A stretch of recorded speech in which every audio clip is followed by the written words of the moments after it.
Basic English grammar. এখানে আপনাকে শেখাবো ইংরেজি বলতে গেলে ইংরেজি গ্রামারের যে পার্টগুলি আপনার জানা উচিত সেগুলি একদম সহজভাবে শিখিয়ে দেব যাতে আপনি শিখতে পারেন। ডেইলি ইউজ ইংলিশ ওয়ার্ডস। এখানে আমরা শিখব ইংরেজি বলতে গেলে যে শব্দগুলি প্রতিদিন ব্যবহার করতে হয়, এতে আপনার ইংলিশ ভোক্যাবুলারি অনেক স্ট্রং হয়ে যাবে। Daily use English sentences. এখানে শিখব আমাদের প্রতিদিনের জীবনে যে ধরনের বাক্যগুলি সবসময় ব্যবহার হয়, যে বাক্যগুলি সহজ কিন্তু সব জায়গায় ব্যবহার করা হয় এমন সব বাক্য। এগুলি শিখলে আপনি দ্রুত ইংরেজি বলতে শিখে যাবেন। যাই হোক, চলুন শুরু করা যাক আজকের ক্লাস। আজকে প্রথম দিনের ক্লাসে প্রথম শিখব বেসিক ইংলিশ গ্রামার, যেখানে আমি আপনাকে শেখাবো পার্সন সম্পর্কে, কারণ এটা না জানলে ইংরেজি বলতে অসুবিধা হবে। পার্সনের প্রকারভেদ। পার্সন তিন প্রকার: first person, second person, third person. পার্সনকে আবার সিঙ্গুলার প্লুরালে ভাগ করা হয়। প্রথমে আমরা ফার্স্ট পার্সনের সিঙ্গুলার গুলি দেখে নিই।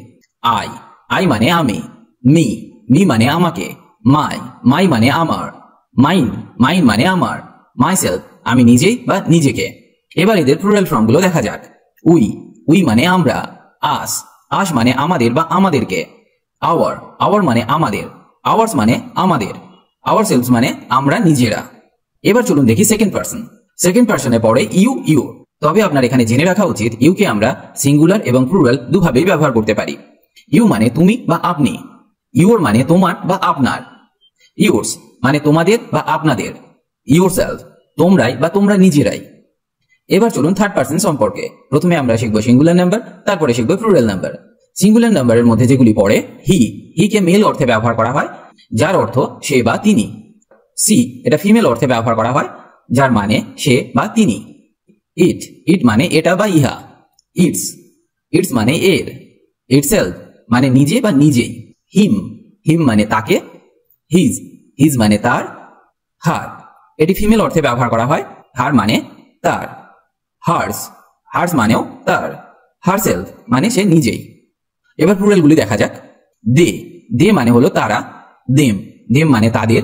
দেয়ার্স, দেয়ার্স মানে তাদের। দেমসেলভস মানে তারা নিজেরা। এই চারটি ভালোভাবে শিখে রাখুন, কারণ ইংরেজি বলতে গেলে এদের ব্যবহার আপনাকে সঠিকভাবে করতে হবে। তাহলে আমরা শিখে নিলাম পার্সন সম্পর্কে। এগুলি ভালো করে মনে রাখুন, না হলে পরে অসুবিধা হবে ইংরেজি শিখতে।